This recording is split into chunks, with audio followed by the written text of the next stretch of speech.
हरियाणा के गुरुग्राम में अब सार्वजनिक जगहों पर नमाज नहीं होगी। इसके लिए आदेश पहले ही आ चुके हैं। आज शुक्रवार को जुम्मे की नमाज होती है।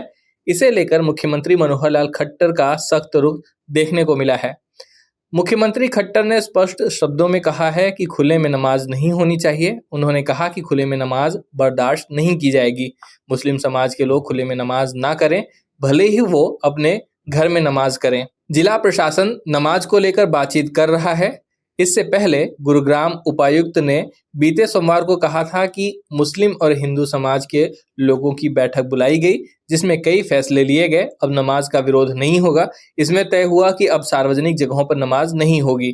जुमे की नमाज 12 मस्जिदों में होगी। 6 सार्वजनिक जगहों पर नमाज पढ़ने के लिए किराया देना होगा। वक्फ बोर्ड की जमीन उपलब्ध होते ही 6 जगहों पर नमाज बंद कर दी जाएगी।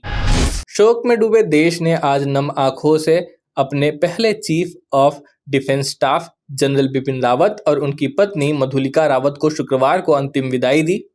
यहाँ दिल्ली छावनी स्थित बरार स्क्वायर अंत्येष्टि स्थल पर जनरल रावत और उनकी पत्नी के पार्थिव शरीर को उनकी बेटी ने मुखाग्नि दी, जिसके बाद दोनों की पार्थिव देह पंचतत्व में विलीन हो गई। दोनों का अंतिम संस्कार पूर्ण सैन्य सम्मान के साथ किया गया।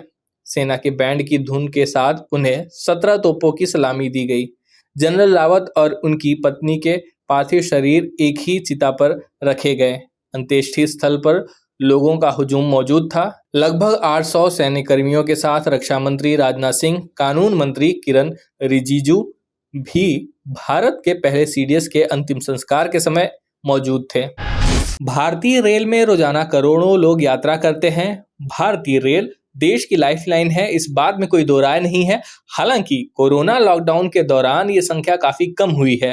भारतीय रेल में शामिल मौजूदा ट्रेनें बिजली, डीजल और भाप के इंजन से चलती हैं। हालांकि भाप से चलने वाली ट्रेनें विशेष मौकों पर ही चलाई जाती हैं।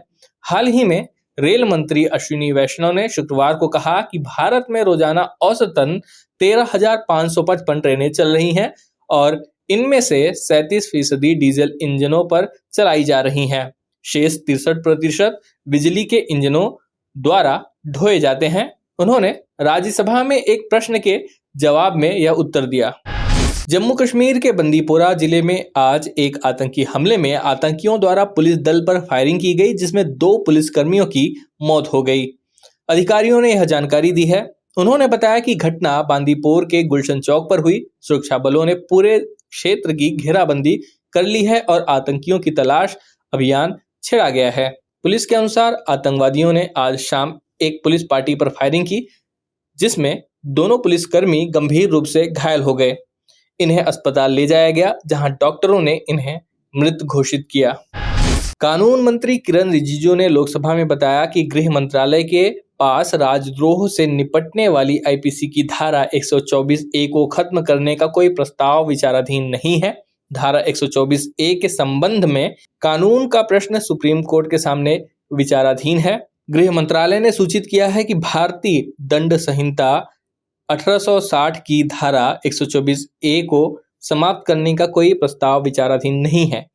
रिजिजू ने कहा कि गृह मंत्रालय ने सूचित किया है कि भारतीय दंड संहिता की धारा 124A को हटाने का कोई भी प्रस्ताव विचाराधीन नहीं है।